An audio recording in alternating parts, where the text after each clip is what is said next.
Well, our Hobart Chargers, the season is over again, and it looked like it was going to be a top season too. We were performing at the top of the table, but we've got Brett Mckay with us. G'day, mate. G'day, how are we all? Good. I think we're maybe a little bit better than you.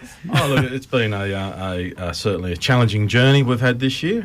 But as we said right at the get-go from this, as long as we can get on the court in 21 and get the club functioning again, then we've already won. Right. And we've done that. Yep. The letdown of not having a championship and not finishing the season, it's very raw and hurts everybody. But we do need to keep in perspective that safety must come first. It's not only a game of basketball, but it's not a life or death situation, and we will be back in 2022. Yeah. So what's happening with the club now for the rest of the season? You have got a holiday camp coming up.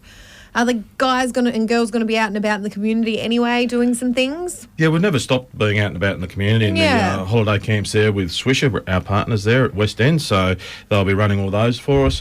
What we've got is our players who come in from interstate now and our signed NBL players. Yep. They'll all head back to their clubs and head home. Yeah. And then they'll start training for the NBL season and have a rest before they get on the court. So our local players will still be here, still be engaging in the schools and in the communities and in the clinics, and you'll still see them around, and they'll be wearing their Chargers tops. All you can do is think positive and think towards next year now. But, mate, you've come in here today all signed up with your signs and all about get on board for dyslexia awareness. When's this happening?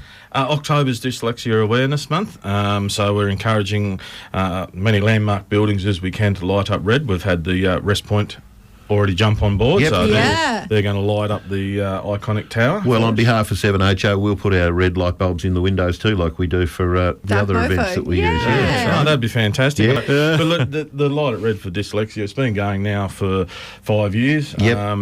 It is something that we do need to raise awareness of. There are a lot of us dyslexics out there, and it's changed a lot from when we were young at school. Now it is recognised, and the more support we can give and get out there to the Tasmanian community, it just helps everyone understand. I feel you. I have a slight case of dyslexia. Just slight? Just slight.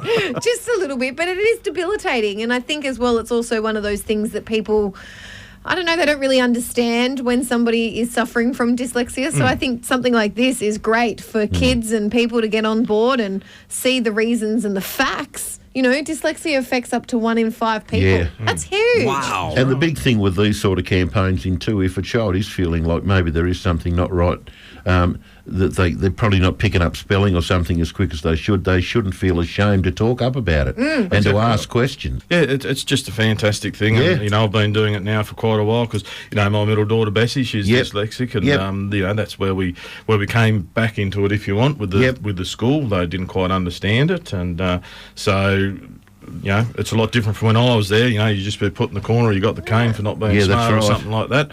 Whereas now, if people understand it, and they're being taught differently. Yep. Wonderful. Good so stuff. October. Done. Code red. And it's Code Red, and you've got the Code Red Dyslexia Network. Yes. And that you can get online and see all that, and it's a not-for-profit, and it'll be just fantastic. Fantastic. Good on you. We'll certainly put the red lights out.